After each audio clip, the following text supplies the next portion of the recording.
Gaussian integers क्या होते हैं? ये हमारे पास एक गॉसियन इंटीजर जो है ये कोई नई चीज़ नहीं है, हमने कॉम्प्लेक्स नंबर्स पढ़े हैं। कॉम्प्लेक्स नंबर्स क्या थे कि आपके पास किस फॉर्म के नंबर्स होते हैं, x प्लस एयोटा वाई की फॉर्म के। जब भी हम कॉम्प्लेक्स नंबर्स लिखते थे तो हमने लिखा है x प्लस एयोटा वाई के इस फॉर्म के जो भी नंबर्स हैं उनको हम एक नया नंबर कुछ भी नाम दे देते हैं, z का नाम देते होते हैं, z is equal to x plus iota y. इसमें x और y पे ये कंडीशन होती है कि x और y किससे बिलोंग करें, रियल नंबर्स से बिलोंग करें। लेकिन अगर हम इस कंडीशन को थोड़ा सा चेंज कर देते हैं, हम x और y रियल नंबर्स में से नहीं लेते, हम कहते हैं कि ये जो x और y है, ये जो x और y है ये किससे बिलोंग करें, ये दोनों सेट ऑफ इंटीजर्स से बिलोंग करें, इंटीजर्स से बिलोंग करें। तो इस तरह के जो नंबर्स होंगे उनको हम कहेंगे गॉसियन इंटीजर्स। इस तरह के नंबर्स को हम क्या कहेंगे, गॉसियन इंटीजर्स कहेंगे। तो कॉम्प्लेक्स नंबर्स और गॉसियन इंटीजर्स में एक ही डिफरेंस है कि उसमें x और y set of real number से बिलोंग करते हैं, लेकिन इसमें x और y जो है वो सेट ऑफ रैशनल नंबर से बिलोंग करते हैं। तो इसको अंडरस्टैंड करने के लिए सबसे पहले क्वाड्रेटिक फील्ड की हम डेफिनेशन करेंगे कि ये क्या होती है। क्वाड्रेटिक जिस तरह नेम से जाहिर है, 2 को कहते हैं, हमने क्वाड्रेटिक इक्वेशन आपको पता होगा ये की हुई है, क्वाड्रेटिक इक्वेशन ऐसी इक्वेशन जिनकी डिग्री हमारे पास 2 हो। इसी तरह से अगर क्वाड्रेटिक फील्ड की बात करें तो ऐसी अलजेब्राइक नंबर फील्ड के जिसकी डिग्री हमारे पास 2 हो। अलजेब्राइक नंबर फील्ड की डेफिनेशन हम नेक्स्ट करेंगे, अभी आप जस्ट इसको अंडरस्टैंड करें कि ऐसी अलजेब्राइक नंबर फील्ड जिसकी डिग्री 2 हो ओवर क्यू क्या है, सेट ऑफ रैशनल नंबर्स, तो उसको हम कहेंगे quadratic field. Every quadratic field is of the form. अब जिस तरह सेट ऑफ इंटीजर्स को लिखने का ये तरीका था कि हम z से डिनोट करते हैं, रियल को हम r से डिनोट करते हैं, ये रियल्स को लिखने का तरीका है और ये इंटीजर्स को लिखने का तरीका है। इसी तरह से सेट ऑफ क्वाड्रेटिक फील्ड को जो लिखने का तरीका है वो हमारे पास है q into D square root. इस तरह से हम क्वाड्रेटिक फील्ड को लिखते हैं। सिंपल फील्ड का तो आपको पता है, फील्ड को हम r भी फील्ड होती है, c भी फील्ड होती है, क्यू भी फील्ड होती है, लेकिन क्वाड्रेटिक फील्ड में अब स्पेसिफिकली क्या डिफरेंस है इसको हम देखते हैं। क्वाड्रेटिक फील्ड जो है वो एक ऐसी फील्ड है, अलजेब्राइक नंबर फील्ड है जिसकी डिग्री 2 है, और इसको किस तरह से हम एक्सप्रेस करेंगे, q of D square root से इसको एक्सप्रेस करेंगे। इसको इस फॉर्म में लिखेंगे, q into D square root. D क्या है, यहाँ पे स्क्वायर फ्री रैशनल इंटीजर है। रैशनल इंटीजर का मतलब यही है कि ये इंटीजर है। अब देखें स्क्वायर फ्री का क्या मतलब है कि उसका स्क्वायर पॉसिबल नहीं होना चाहिए, कि उसका हम स्क्वायर ना ले सकें, स्क्वायर पॉसिबल ना हो। तो क्या ये d जो है ये 1 हो सकता है? नहीं हो सकता है, क्योंकि 1 का स्क्वायर हमें पता है 1 ही होता है। कि क्या ये d जो है वो हमारे पास 0 हो सकता है? नहीं हो सकता है, क्योंकि 0 का स्क्वायर भी हमारे पास एग्जिस्ट करता है। तो d जो है ये एक ऐसा नंबर है जिसका स्क्वायर एग्जिस्ट नहीं करता, ये स्क्वायर फ्री रैशनल इंटीजर है, मीन्स ये इंटीजर ही है। Where Q of D square root, इसको लिखने का क्या तरीका है, हमारे पास Q of D square root is equal to A plus B into D square root. A B पे क्या कंडीशन है कि ये हमारे पास क्यू से बिलोंग करे, ठीक है। इसको इस फॉर्म में लिखते हैं, जिस तरह से अक्सर आपने सेट पढ़े होंगे 2 + 3 इंटू 5 स्क्वायर रूट। हमने अक्सर देखा हुआ है कि क्या ये वेक्टर फील्ड है, क्या ये सब रिंग है, इस तरह के आपने नंबर्स पढ़े हैं। वो बेसिकली हैं क्या, वो क्वाड्रेटिक फील्ड्स हैं और इनको इस फॉर्म में लिखते हैं। नेक्स्ट अब देखें कि d जो है वो स्क्वायर फ्री इंटीजर है, तो d ना तो 0 हो सकता है और ना ही हमारे पास 1 हो सकता है। तो अब हम फर्दर 3 केसेस को डिस्कस करने लगे हैं कि अगर ये 0 नहीं हो सकता, 1 नहीं हो सकता, तो इस पे d पे क्या क्या कंडीशन लगाएं कि उसके अकॉर्डिंग हम इसको न्यू नेम दे दें। जिस तरह से हम क्वाड्रेटिक इक्वेशन करते थे ax² + bx + c is equal to 0, इसका डिस्क्रिमिनेंट फाइंड आउट करते थे और कहते थे कि अगर तो ये लेस देन 0 है तो उसके रूट्स जो हैं वो इमेजिनरी होंगे, अगर तो ये ग्रेटर देन 0 है तो इसके रूट्स जो है वो रियल होंगे, अगर ये इक्वल टू 0 है तो वो इक्वल होंगे। सेम इसी पैटर्न पे यहाँ पे जो कंडीशन हम अप्लाई करने जा रहे हैं वो है डी पे। डी क्या है, यहाँ पे डिस्क्रिमिनेंट है। डी पे क्या कंडीशन अप्लाई करेंगे कि अगर तो डी, देखें डी 1 नहीं हो सकता, डी 0 नहीं हो सकता, तो बाकी ऑप्शंस क्या रह जाते हैं हमारे पास, अदर ऑप्शंस हमने कंसिडर करने हैं। कि केस 1 हमने क्या लिया कि अगर d लेस देन -1 हो, -1 से छोटा, हमारे पास जो नंबर्स हैं वो रियल, अगर आप रियल लाइन की बात करें तो ये 0 है, ये 1 है, ठीक है, ये नेगेटिव इन्फिनिटी टू ये पॉजिटिव इन्फिनिटी। अब देखें 0 नहीं हो सकता, 1 नहीं हो सकता, मीन्स या तो वो हमारे पास लेस देन -1 पे हमने इसको ब्रेक कर लिया। एक हमने केस ये दे लिया कि वो लेस देन -1 है। सेकंड केस हमने क्या लिया कि अगर वो -1 है, रैशनल इंटीजर है ना, रैशनल इंटीजर का मतलब कि इसमें जो है वो कोई भी रियल नंबर नहीं आएगा, तो इंटीजर्स ही आएंगे। तीसरा का केस है कि अगर वो ग्रेटर देन 1 है, क्योंकि 1 भी हमने एक्सक्लूड किया हुआ है, 0 भी एक्सक्लूड किया हुआ है, तो एक तो हमारे पास ये केस है, सेकंड अगर वो -1 है ये दूसरा केस है, और थर्ड हमारे पास ये केस है। तो इन तीनों केसेस को हम डिस्कस करते हैं कि किस तरह से इनके अकॉर्डिंगली हम क्वाड्रेटिक फील्ड को जो है वो डिफरेंट नेम देंगे, और इनमें से एक केस जो है वो गॉसियन इंटीजर्स को कंस्ट्रक्ट करेगा। तो यहाँ पे देखें केस 1 क्या है, इफ़ d लेस देन -1, अगर d जो है वो -1 से भी छोटा है, तो हमें पता है कि जब वो नेगेटिव आ जाए तो हम उसको इमेजिनरी कहते हैं। तो ये जो क्वाड्रेटिक फील्ड होगी ये इमेजिनरी क्वाड्रेटिक फील्ड कहलाएगी। केस 2 क्या है कि अगर वो -1 है, मींस इस फॉर्म में हमने लिखा है यहाँ पे जो d है वो -1 है, a plus B into -1 square root है, तो इसको हम क्या कहेंगे कि ये गॉसियन इंटीजर्स हैं। गॉसियन इंटीजर्स हैं, ये क्यों किस चीज़ को डिनोट कर रहा है, ये रैशनल इंटीजर्स को डिनोट कर रहा है। तो अगर इस फॉर्म में आ गया तो ये हमारे पास गॉसियन इंटीजर्स हो जाते हैं, और हमें पता है कि -1 का जो स्क्वायर रूट होता है वो बेसिकली एओटा होता है। मींस ये जो गॉसियन इंटीजर्स होंगे ये a प्लस एओटा b की फॉर्म के होंगे, और ए बी किससे बिलोंग करेगा, हमारे पास सेट ऑफ इंटीजर से या फिर रैशनल इंटीजर से, एक ही बात है। अब देखें थर्ड केस क्या है कि अगर d ना तो -1 से छोटा है ना ही -1 है। थर्ड केस है कि अगर वो ग्रेटर देन 1 है, तो इसको सिंपली हम क्या कहेंगे कि ग्रेटर देन 1 है, पॉजिटिव नंबर्स ही होंगे, तो इसको हम रियल क्वाड्रेटिक फील्ड कहेंगे, इसको रियल क्वाड्रेटिक फील्ड कहेंगे। तो यहाँ से जो सेकंड केस है वो हमारे पास गॉसियन इंटीजर्स को जनरेट कर रहा है। गॉसियन इंटीजर्स की फर्दर स्टडी हम करते हैं, कुछ इसकी प्रॉपर्टीज़ हैं, कुछ वैसे हम इसको पहले तो हम इसकी फॉर्म देखेंगे और इसकी नॉर्म वगैरह डिस्कस करेंगे। अब देखें Gaussian integers, the Gaussian integers, Gaussian integer है क्या, अभी हमने डेफिनेशन भी की है, अगेन देखें, the Gaussian integers are the set, ये एक ऐसा सेट है जिसको हम डिनोट करते हैं z ऑफ i से। इंटीजर्स को तो सिंपली z से डिनोट करते हैं ना, लेकिन ये गॉसियन इंटीजर्स z पे ही होते हैं और साथ में इसमें एओटा भी इन्वॉल्व होता है, तो इसको इस फॉर्म में लिखते हैं। एंड आर डिफाइंड एज, और इसको किस तरह से डिफाइन करते हैं, z of i is equal to a plus iota b where a b belongs to z, set of integer से बिलोंग करे। तो इस तरह के नंबर्स को हम गॉसियन इंटीजर्स कहते हैं। अगर आप गॉसियन इंटीजर्स में हमें पता है कि एओटा जो है ये बेसिकली -1 स्क्वायर रूट होता है, और एओटा स्क्वायर जो है ये वही कॉम्प्लेक्स नंबर्स की तरह का, दैट इज़ इक्वल टू -1। अब बात आती है कि इसको हम ऐड किस तरह से करेंगे, इनको मल्टीप्लाई किस तरह से करेंगे। तो इनकी एडिशन और मल्टीप्लिकेशन का सेम वही प्रोसीजर है जो हमारे पास कॉम्प्लेक्स नंबर्स का था, क्योंकि अगर आप देखें तो सेट ऑफ कॉम्प्लेक्स नंबर्स जो हैं उसमें ए बी जो है वो रियल नंबर से बिलोंग करते हैं, मींस वो ज़्यादा होंगे।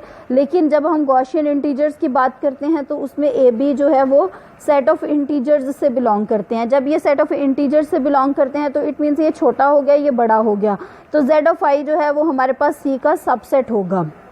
तो इस पे सेम वही ऑपरेशंस अप्लाई होंगे जो सी पे अप्लाई होते हैं। ऐड हम किस तरह से करते हैं, उनके करस्पॉन्डिंग जो कंपोनेंट्स होते हैं वो ऐड हो जाते हैं, रियल पार्ट रियल में ऐड हो जाता है और इमेजिनरी पार्ट इमेजिनरी में ऐड हो जाते हैं। इसी तरह से बाकी मल्टीप्लिकेशन का भी सेम वही तरीका है। ओके, नेक्स्ट देखें norm of Gaussian integer. Gaussian integer की नॉर्म क्या होती है, नॉर्म हमने वर्ड ऑलरेडी भी किया हुआ है।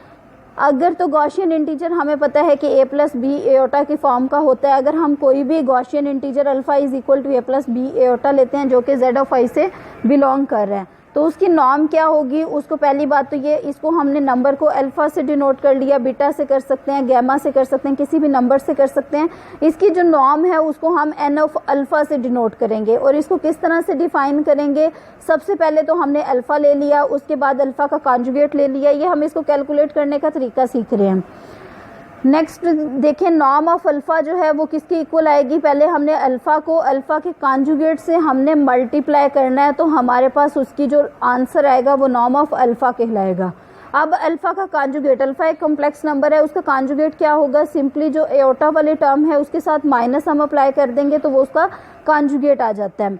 ये देखें, अगर अल्फ़ा हमारे पास a प्लस बी एओटा है, उसका कॉन्जुगेट क्या होगा, a माइनस बी एओटा। अगर हम इन दोनों को आपस में मल्टीप्लाई करें तो ये नॉर्म ऑफ अल्फ़ा होता है, that is equal to alpha into alpha conjugate. इन दोनों को हमने आपस में मल्टीप्लाई करवाना है, a प्लस बी एओटा लिखा और फिर a माइनस बी एओटा लिखा।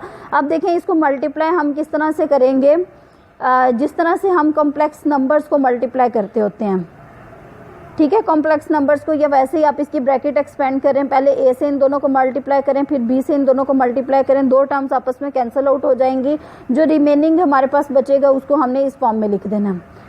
या फिर हम इस पे वो वाला फार्मूला भी अप्लाई कर सकते हैं, a square minus b square वाला, हमें पता है वो a plus B into a minus b होता है। तो यहाँ पे देखें a प्लस बी और a माइनस बी की फॉर्म में है, तो हमने कह दिया फर्स्ट का square minus second b iota है तो उसका स्क्वायर।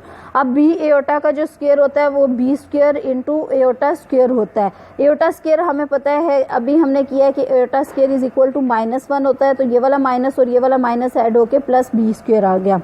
अब अगर सिंपली आपके पास कोई भी नंबर गिवन है जिसकी हमने नॉर्म कैलकुलेट करनी है, तो हमें इस प्रोसीजर में, अगर तो एमसीक्यू टाइप में है तो इस प्रोसीजर में डेफिनेटली मूव करने की ज़रूरत नहीं है। अगर आपके पास ये वाला अल्फ़ा है, अल्फ़ा हमारे पास ये वाला नंबर है, इसकी नॉर्म कैलकुलेट करनी है, सिंपली उसके रियल पार्ट का स्क्वायर कर देंगे और उसके इमेजिनरी पार्ट का स्क्वायर कर देंगे और दोनों को ऐड कर देंगे। इस तरह से हमारे पास ईजीली किसी भी गॉसियन इंटीजर की नॉर्म कैलकुलेट हो जाएगी। नेक्स्ट देखें, नॉर्म से रिलेटेड ये एक और रिजल्ट है। ये रिजल्ट क्या है, नॉर्म इज़ मल्टीप्लिकेटिव, मीन्स अगर हम दो नंबर्स को पहले मल्टीप्लाई कर लेते हैं फिर उनका नॉर्म कैलकुलेट कर लेते हैं, या फिर पहले हम नॉर्म दोनों का कैलकुलेट कर लेते हैं और फिर उन दोनों को मल्टीप्लाई कर देते हैं, तो ये आपस में क्या होगा, इक्वल आएगा। ये रिजल्ट है, ये क्या है, मल्टीप्लिसिटी ऑफ नॉर्म्स। नॉर्म जो है वो मल्टीप्लिकेटिव होता है।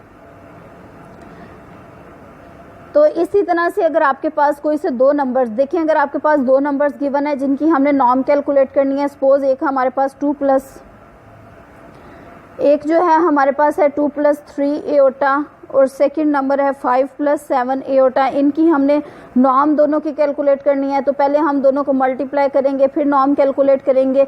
तो सिंपली हम क्या करेंगे कि दोनों को पहले सेपरेट कर लेंगे, 2 प्लस 3 एओटा और सेकंड जो है वो norm of 5 plus 7 aorta. Specifically दो नंबर्स आ जाएंगे। इसकी नॉर्म किसकी इक्वल होगी, इसकी नॉर्म जो है वो हमारे पास इक्वल होगी 2 स्क्वायर प्लस 3 स्क्वायर, और इसकी नॉर्म किसकी इक्वल होगी 5 स्क्वायर प्लस 7 स्क्वायर, और दोनों को हमने मल्टीप्लाई कर देना है। ठीक है, तो ये हमारे लिए कंपैरेटिवली ज़्यादा इजी है, तो यहाँ पे मल्टीप्लिकेटिव प्रॉपर्टी हेल्पफुल होती है। नेक्स्ट क्वेश्चन रेज होता है कि जिस तरह से इंटीजर्स की हम बात करें तो उनमें जो यूनिट्स होते हैं वो +-1 होते हैं, यूनिट्स इन जेड।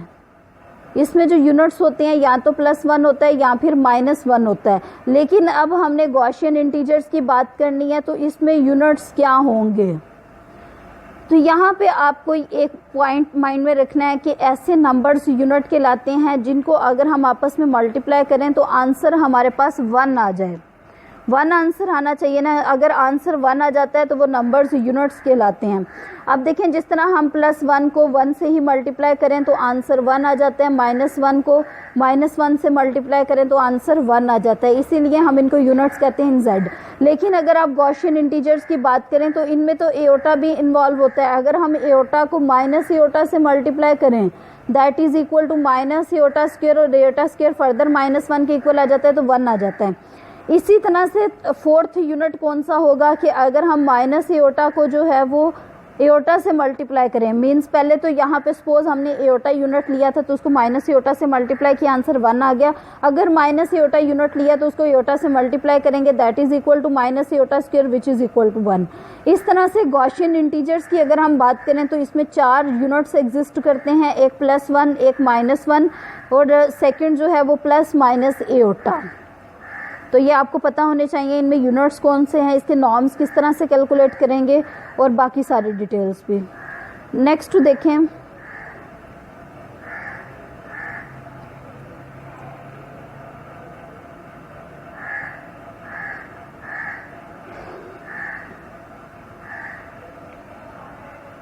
ये देखें यहाँ पे यही लिखा हुआ है कि मल्टीप्लिसिटी उनकी क्या कहती है, the only Gaussian integers which are invertible. Invertible का क्या मतलब है, उनका इनवर्स एग्जिस्ट करता है। इनवर्स जो है वो ऐसे नंबर्स को ही कहते हैं कि अगर हमने दो नंबर्स को आपस में मल्टीप्लाई किया और आंसर 1 आ जाए तो हम ये कहते हैं कि ये दोनों नंबर्स आपस में मल्टीप्लिकेटिव इनवर्स हैं या फिर इन्वर्टिबल हैं। तो इसमें जो इन्वर्टिबल एलिमेंट्स हैं वो 4 हैं, +-1 +- एओटा। और अगर आप इनको a + b एओटा की फॉर्म में लिखें तो किस तरह से लिखेंगे, हमें पता है +-1 का मतलब है यहाँ पे हमारे पास एक दफ़ा 1 आ जाएगा, एक दफ़ा -1 आ जाएगा और इसमें इमेजिनरी पार्ट नहीं है तो +0 एओटा और सेकेंड भी 0 एओटा। +- एओटा का क्या मतलब है कि इसका रियल पार्ट हमारे पास 0 है और इमेजिनरी एक दफ़ा हमने 1 ले लिया और दूसरी दफ़ा -1 ले लिया। ओके, एक छोटा सा रिजल्ट है, अगर अल्फ़ा बीटा जो है वो गॉसियन इंटीजर से बिलोंग करता है, दो गॉसियन इंटीजर्स हैं हमारे पास और अगर एक नंबर जो है वो दूसरे नंबर को डिवाइड करता है तो हम डायरेक्टली कह देंगे कि उनकी नॉर्म जो है वो भी हमारे पास दूसरे नंबर की नॉर्म को डिवाइड करती है। ये कब पॉसिबल है, अगर ये डिवाइड करता है, इफ़ दिस होल्ड्स, तो उनकी नॉर्म जो है वो हमारे पास सेकेंड नंबर की नॉर्म को डिवाइड करेगी। Norm of beta divides norm of alpha. लेकिन इसके साथ साथ सेकंड क्या है कि इसका कन्वर्स पार्ट जो है वो जनरली होल्ड नहीं करता। अब यहाँ पे डिवीजन का क्या मतलब है कि अगर हम इन दोनों को आपस में डिवाइड करें तो हमारे पास कोई ना कोई क्वोशंट इन्वॉल्व होना चाहिए तभी ये कम्प्लीटली डिवाइड करेंगे। तो उसकी बाद में हम एक एग्जांपल भी करेंगे, अभी आप इस रिज़ल्ट को देखें। सिंपली ये रिज़ल्ट क्या स्टेट कर रहा है कि अगर दो गॉसियन इंटीजर्स हैं, एक इंटीजर दूसरे को डिवाइड करता है तो उनकी नॉर्म जो है वो भी एक की नॉर्म दूसरे की नॉर्म को डिवाइड करेगी। ओके, इसका प्रूफ देखें। सबसे पहले हमने दो गॉसियन इंटीजर्स लेने हैं। हमने कहा कि अल्फ़ा बीटा और गैमा एक और हमने गॉसियन इंटीजर ले लिया, क्योंकि जब भी हम कहते हैं कि ए बी को डिवाइड करता है तो हम लिखते हैं b is equal to some c times a। और इस c पे भी ये कंडीशन होती है कि ये c भी जो है जिस रिंग की बात कर रहे हैं उसी से बिलोंग होना चाहिए और जिस फील्ड की बात कर रहे हैं ये भी उसी से बिलोंग करना चाहिए। तो हमें 3 गॉसियन इंटीजर्स की ज़रूरत है और हमने ये सपोज कर लिया कि बीटा जो है वो अल्फ़ा को डिवाइड करता है। तो यहाँ पे अगेन फैक्टर की डेफिनेशन अप्लाई करेंगे, फैक्टर की डेफिनेशन या फिर डिवीजन की प्रॉपर्टी अप्लाई करेंगे। Alpha is equal to some gamma times beta आ जाएगा। गैमा क्या है, वो कोई क्वोशंट है, क्योंकि जब एक नंबर दूसरे को डिवाइड करता है तो वो डेफिनेटली एक और गॉसियन इंटीजर इन्वॉल्व होगा। नेक्स्ट देखें, यहाँ पे अल्फ़ा जो है वो किसके इक्वल है, alpha is equal to beta gamma. Beta gamma ये भी हमने फैक्टर की डेफिनेशन अप्लाई की है, ये आपस में इसके इक्वल है। नेक्स्ट हम इन दोनों पे जो है दोनों साइड्स पे नॉर्म अप्लाई कर देंगे। दोनों साइड्स पे अगर हम नॉर्म अप्लाई करें, alpha is equal to beta gamma है, इस पे हमने नॉर्म अप्लाई कर दी, दूसरी तरफ भी नॉर्म अप्लाई कर दी। अभी हमने प्रॉपर्टी पढ़ी है कि नॉर्म इज मल्टीप्लिकेटिव। नॉर्म क्या है, मल्टीप्लिकेटिव है, मल्टीप्लिकेटिव है। तो हमने यही वाली प्रॉपर्टी यहाँ पे अप्लाई की और दोनों की नॉर्म जो है वो सेपरेट कर दी। तो ये इक्वल हो गया norm of beta into norm of gamma.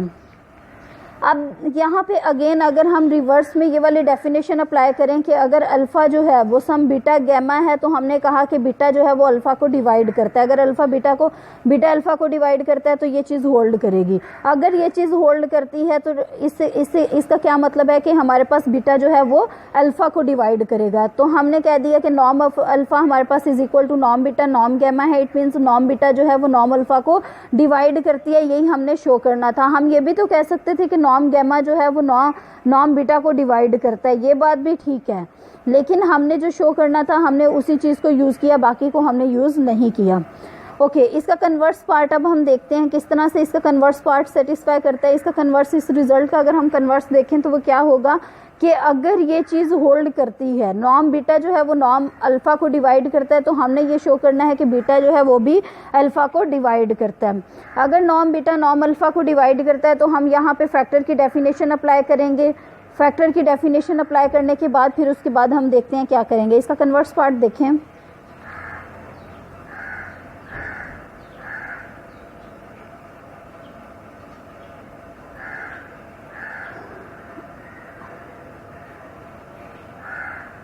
Proof करने के लिए हमें कम से कम एक काउंटर एग्जांपल देनी होती है कि अगर इसका कन्वर्स होल्ड नहीं करता तो हम एक एग्जांपल देते हैं, क्योंकि कम से कम एक एग्जांपल अगर एग्जिस्ट कर जाए तो उसका कन्वर्स होल्ड नहीं करेगा। उसके लिए हमने एक एग्जांपल ली है। यहाँ पे एग्जाम्पल क्या लिया है कि हमने कहा कि 25 जो है वो 100 को डिवाइड करता है। हमें पता है 100 को अगर 25 पे डिवाइड करें तो वो 4 टाइम्स 100 आ जाता है और वो रिमाइंडर 0 आ जाता है। इट मीन्स 25 100 को डिवाइड करता है, तो हमने कह दिया नॉर्म बीटा जो है वो नॉर्म अल्फ़ा को डिवाइड करता है। नॉर्म बीटा जब नॉर्म अल्फ़ा को डिवाइड करता है तो इसको हमने, इस ऊपर वाले को हमने नॉर्म बीटा का नाम दे दिया और इस वाले को नॉर्म अल्फ़ा हमने कहा तो इसको नॉर्म अल्फ़ा कह दिया। अब हमने क्या करना है, कोई से दो ऐसे गॉसियन इंटीजर्स फाइंड आउट करना है जिनकी नॉर्म हमारे पास एक की 25 और दूसरे की 100 हो। ये किस तरह से कैलकुलेट करेंगे, हमें पता है Gaussian integer a plus b eta होता है, उसकी नॉर्म अगर हम बात करें तो a square plus b square होता है। अब इस a square plus b square में ऐसे कौन कौन से नंबर रखें कि हमारे पास 25 आ जाए। तो हमें पता है अगर हम एक की जगह पे 3 रख दें, दूसरी की जगह पे 4 रख दें तो स्क्वायर करके 25 आ जाता है। इसी तरह से हमने a स्क्वायर और प्लस बी स्क्वायर हमारे पास 100 आना चाहिए। a और b की प्लेस पे कौन से नंबर्स रखें कि हमारे पास इनकी नॉर्म 100 आ जाए। तो अगर आप 8 और 6 यूज़ करते हैं, 6 हम इधर भी लिख सकते हैं इधर भी लिख सकते हैं, एक ही बात है, क्योंकि हमने एट द एंड स्क्वायर करके ऐड करना होता है। तो अल्फ़ा हमारे पास आ गया 8 प्लस 6 एटा, एक को हमने अल्फ़ा का नाम दे दिया और एक को बीटा का नाम दे दिया। अब हमने ये शो करना है कि क्या ये बीटा जो है ये अल्फ़ा को डिवाइड करता है कि नहीं करता। हमें पता है यहाँ इस इक्वेशन से जो है वो बीटा हमारे पास 3 प्लस 4 एटा आ गया और अल्फ़ा 8 प्लस 6 एटा आ गया।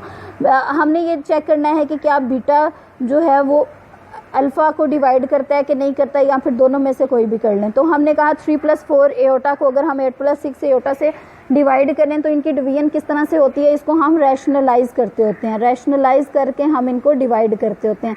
तो हमने रैशनलाइज कर दिया, माइनस यहाँ पे प्लस था तो माइनस करके दोनों से मल्टीप्लाई और डिवाइड कर दिया, इसको सिंप्लीफाई कर लिया।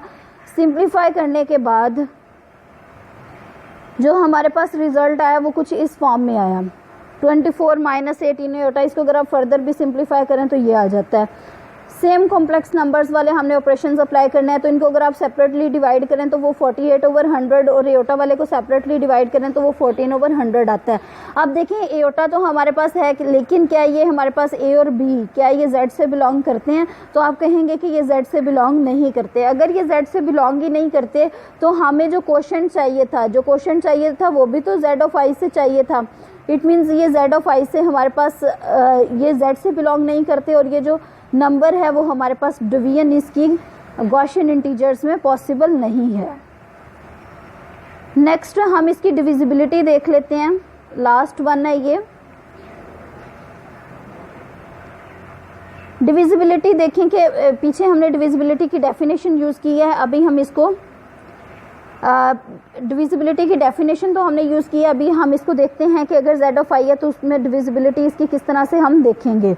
इन Gaussian integers for alpha beta belongs to z of i, अगर ये alpha beta z of i से बिलोंग करते हैं, गॉसियन इंटीजर्स हैं और बीटा जो है वो अल्फा को डिवाइड करता है, ये कब पॉसिबल होगा, अगर गैमा जो है वो भी हमारे पास z ऑफ i से बिलोंग करे। किससे बिलोंग करे, z ऑफ i से बिलोंग करे।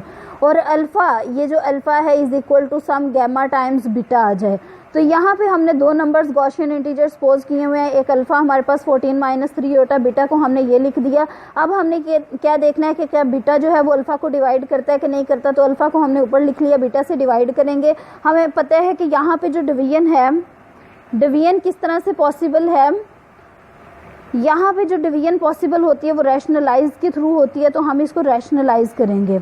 रैशनलाइज करने के बाद क्या आएगा, 14 माइनस 3 एटा ओवर 4 प्लस 5 एटा। रैशनलाइज करेंगे, इसकी साइन चेंज हो जाएगी, ये माइनस हो जाएगा, दोनों को आपस में मल्टीप्लाई करेंगे, नीचे a square minus b square वाला फार्मूला अप्लाई होगा, तो ये इस फॉर्म में आ गया। और नेक्स्ट हमने इसको कम्प्लीटली रैशनलाइज करके सिंपलेस्ट फॉर्म में कन्वर्ट कर दिया और फिर इन दोनों को सेपरेटली डिवाइड करेंगे। सिंपल टर्म को सेपरेटली और एयोटा वाली टर्म को सेपरेटली डिवाइड करेंगे तो देखें हमारे पास एट द एंड क्या फॉर्म आ गई, 1 माइनस 2 एयोटा। 1 और -2 जो है ये दोनों सेट ऑफ इंटीजर से बिलोंग कर रहे हैं, तो इट मीन्स ये 1 माइनस 2 एयोटा आ गया और लेफ्ट साइड पे हमारे पास क्या है